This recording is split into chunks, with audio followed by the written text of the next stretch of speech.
A Tigray general has delivered a speech which is being seen as a response to Ethiopian military generals' accusations against Tigray military and TPLF. What did the general say? How convincing is the counter argument given by this general against allegations leveled by Ethiopian military officers and federal government officials? Secondly, Bacha Debele is continuing with his talks about access to sea, about Eritrea, about TPLF. Welcome to the channel. Thank you for watching. Good to be with you. Firstly, what is Bacha Debele saying? And after that, we'll have a look at a Tigray general's response to Ethiopian military general's accusations. Bacha, is in the news these days. He is at the forefront of launching attacks on Eritrea and TPLF. In last night's live chat, I analyzed the reasons behind Bacha's statements, interviews. I said he was being mistrusted. He was not being trusted by the federal government of Ethiopia. He's trying to prove his loyalty. Bacha, criticized TPLF a lot in two of his statements. He's giving interviews, he's writing articles, he is releasing messages. Very busy Bacha is these days. Bacha gave an interview this week and he said Asseb is part of Ethiopia.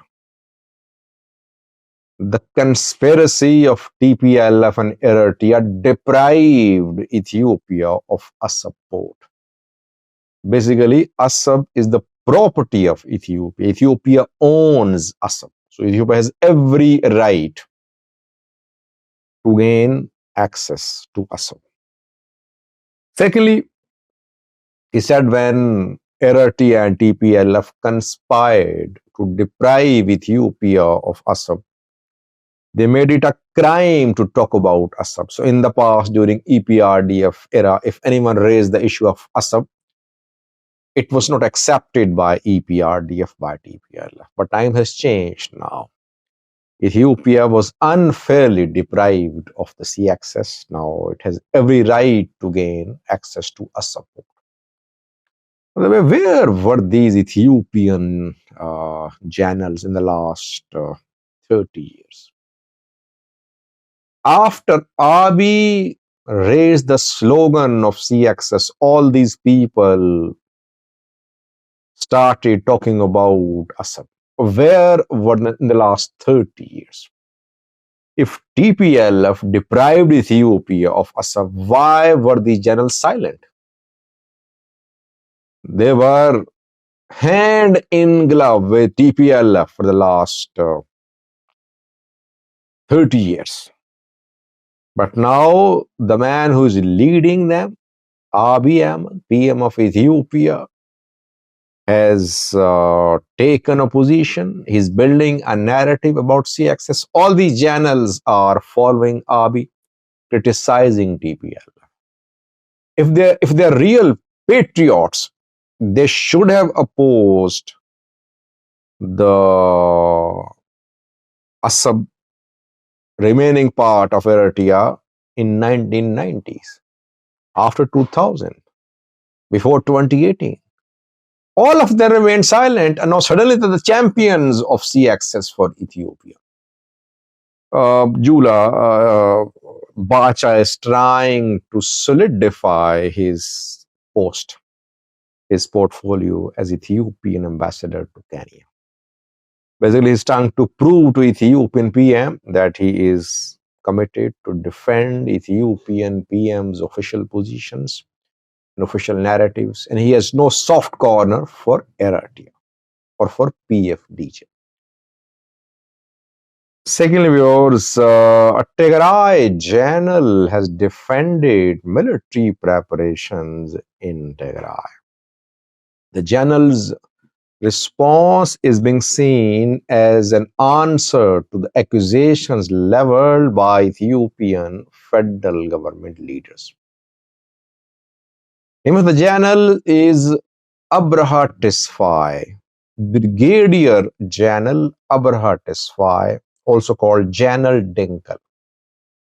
In 2021, if you remember, it was Dinkul who led TDF's counterattack on southern Tigray. Forces led by Dinkul took control of southern Tigray. He was leading that front, I think, back then.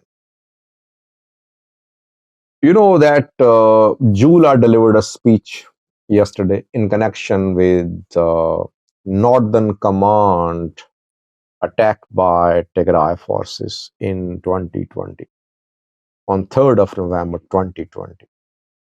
And Jula said, the Ethiopian Field Marshal, that TPLF is raising a military, which is unconstitutional.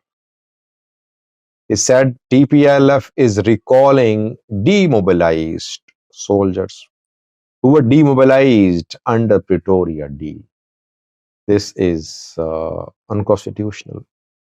He said TPLF is conducting military training and recruitment. It's unconstitutional.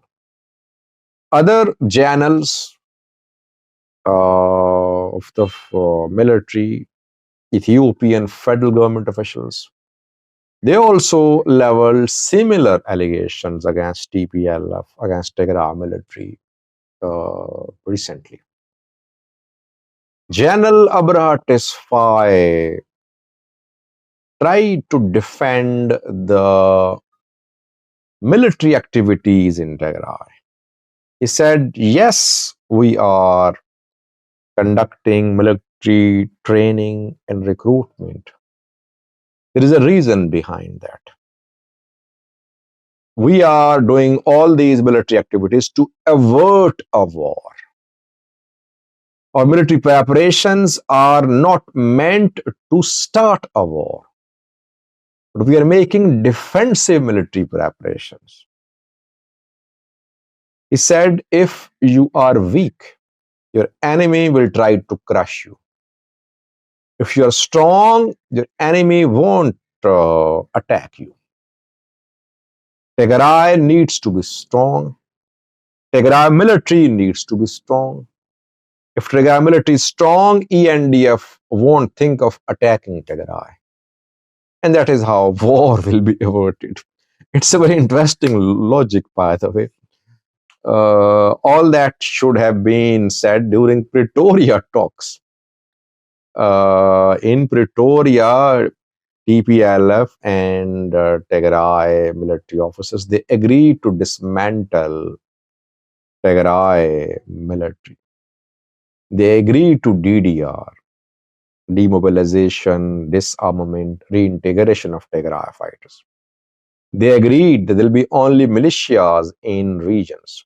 There won't be any military in Tigray. But Tigray is building a full-fledged military. So Abraha Tesfaye's justification is not convincing. If you analyze it in accordance with Pretoria deal, but if you analyze it in accordance with ground realities, yes, it makes sense. Why did FANO emerge? Why did ASF members join FANO?